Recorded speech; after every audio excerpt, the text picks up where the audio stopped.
తత్వార్థములలోని తారక మంత్రము తనివి తీరగ మాకు నేర్పినావు.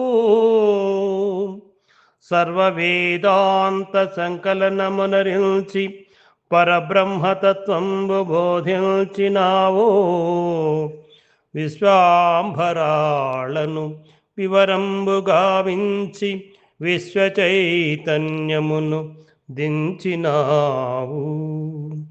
తురియాతీత జ్ఞానంబు బోధించి బ్రహ్మవేత్తవై భాసించినావు. వరసిద్ధి గావించి శక్తిపాతమునిచ్చి శరణాగతిని మాకు నేర్పినావు. రాగరంజితమైన ప్రణవరాగము దించి ప్రాణశక్తిని ఆవాహన చేసినావు. నరుల కర్మలు ద్రెంప శీల నిర్మాణము నేర్పి కర్మబంధం బులద్రించినావు. యతివరేణ్యుడవై యమనియమములు నేర్పి అష్టాంగయోగము నేర్పినావు. భవరోగములు బాప భూమాత బిడ్డవై హంసయోగము మాకు నేర్పినావు. గురువరేణ్యుడవై ఆకాశగంగను భువికి తెత్సు మార్గము నేర్పినావు. దేవ సందేశము బోధిసత్వుని ద్వారా భువిలోని జనులకు పంచినావు. విశ్వాంతరాళలో ప్రాణశక్తిని చూపి వివరంబుగా మాకు నేర్పినావు.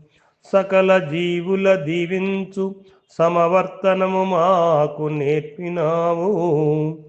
దరిజేర్చుకుని మమ్ము ధర్మ మార్గము నేర్పి దైవ సందేశంబు నింపినావు.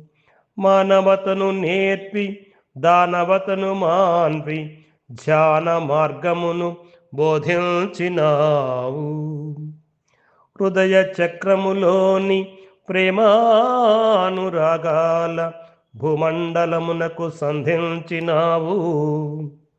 దీనులను ధరింప భువిలోని అన్నార్తులకు ఆహార వసతి కల్పించినావు.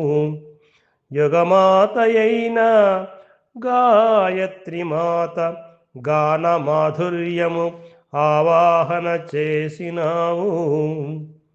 యోగిరాజుల యోగ సూత్రములెల్ల పామరుల చేత చేయించినావు. నరుని నారాయణు చేసి నామకీర్తన నేర్పి అపరనారదుడవై అలరినావు. ప్రసన్నవదనముతో పరభిచ్చలను నేర్పి పరమ పావనమూర్తివై పరగినావు. చిదానందరూపుడవై చింతలన్నియు బాపి చిచ్చక్తిని మేల్కొల్పినావు. దైవ మార్గము చూపి యోగ మార్గము నేర్పి దాతవై భ్రాతవై బ్రోచినావు. యోగివై త్యాగివై చోవారూపివై పరమగురువై కాంతిరేఖగా నిలచినావు.